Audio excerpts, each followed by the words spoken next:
So I wanted to take a minute to share some results that we're seeing for a client who's honestly been growing like crazy, and we're seeing how the effect of their SEO program is paying off. I have 3 insights to share with you as you're trying to grow your own brand. But first, let me just give you a little bit of a rundown here so that you know the context. We're talking about an e-commerce brand that is in the outdoor hobbyist niche. They're selling aftermarket parts, upgrades, things like that. Now, the business started out with us doing about $10,000 a month in revenue, so they're very early stage. They're now approaching about $600,000 in gross revenue, and they're on track to break 10 million in an annual run rate this year in 2023. Now, last year, at the time of this recording, at least last year, was 2022. And SEO is responsible for about $1.6 million in gross revenue, but most of that actually came towards the end of the year in Q3 and Q4. And it's not what you think. It's not actually holiday shopping. This is a business that enjoys pretty steady demand year round and isn't necessarily fluctuating because of a huge sale at the end of the year. Now, the first insight I want to share with you is that there's no lone wolf marketing channel. And what I mean by that is, usually when you look at the success of a brand who's been able to scale like this brand has, it's not because of one channel. It's not because they could ride Facebook to the moon or paid search was unfolding before them with all sorts of opportunities. It's usually the mix of a number of different channels working together. And that's really the first thing that I wanted to make clear, is that if you're not aware of how these channels work together, marketing channels, then you're missing out on huge potential insights for what could drive your strategy moving forward. And what I mean is looking at data that's directional. And so we're living in an age where attribution is really difficult. And I don't think the goal should be absolute precision. I think the marketers and the brands who are doing really well are able to say, okay, here's a channel like Pinterest that's well suited to discovery. It might not have a strong return on ad spend, but we need to assess how this channel is helping the other channels that are getting all the credit for the revenue. And to do that, you're gonna look at a report in Google Analytics called multi-channel funnels. Multi-channel funnels will do just that. It's gonna allow you to see, here's the different channels that quote unquote touched this buyer along their path to purchase. And so now we can get a sense of at least the impact that the channel might have had in bringing somebody to the table to buy from you. So when we're looking at this particular piece for organic, for SEO, you'll see that there's a large percentage of revenue that's categorized as an assisted conversion. An assisted conversion just means that somebody Googled something at some point in time along the way before they made a purchase. And so it's included. Even if it wasn't the last step, it was included in that path along the way. And that's really important to understand, because the faster you can understand which channels are well suited to discovery and which channels maybe are just better suited to conversion, they're at the bottom of the funnel, now you can bring the two together and unlock way more efficiency and start seeing really good results from your campaign.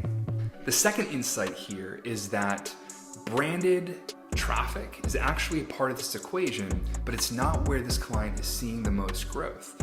And so when you're trying to evaluate the impact of your SEO campaign, your program that you're running, you need to understand that branded traffic is oftentimes the byproduct of, say, doing large-scale advertising. It's just about name recognition.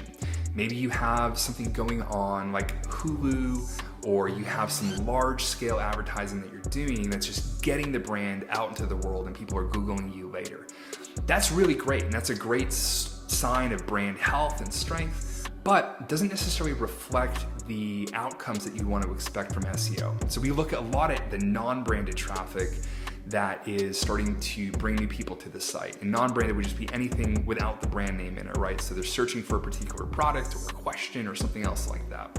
And in this case, we're actually seeing monthly increases of about 15% new organic rankings every month. And so you can imagine compounding over the course of 6 months or a year, the numbers start to get more exciting here. And it also indicates that we're just extending the range of the brand in a highly scalable way, which is simply just to say, hey, we don't have to pay for eyeballs. We can actually meet new people, meet new potential customers in a more organic, no pun intended, and scalable way where you're not paying for every click. The third insight is this: when you can control and have insight into both your paid search and your organic search efforts, you're able to actually unlock new levels of efficiency. In this case, we're actually saving about $32,000 a month in what it would cost us in paid search to get the same traffic. But we're not, because we're getting those rankings, we're getting that traffic organically. Now, this is where it gets exciting, because now what we can do is we can look across those keywords or those ad groups where we have a really strong organic presence already.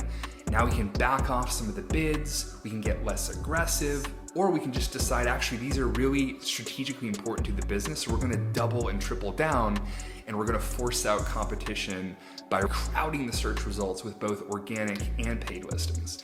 Either track you take, it's gonna depend on what your business goals are, but this is a huge option to unlock another 32K that we can recycle to new campaigns, or we can get more competitive on certain bids that have a lot of value to us. You can see that there's a real hand-in-hand partnership that organic and paid efforts should have, but being able to see across both of them and then make the changes on the fly is where, again, having control and insight into both channels is important. So if you're thinking about this for yourself, if you're wondering if your brand has this opportunity, I can point you to a few pieces of content that'll help you get a gut check, keyword research, maybe understanding some of the competitive landscape.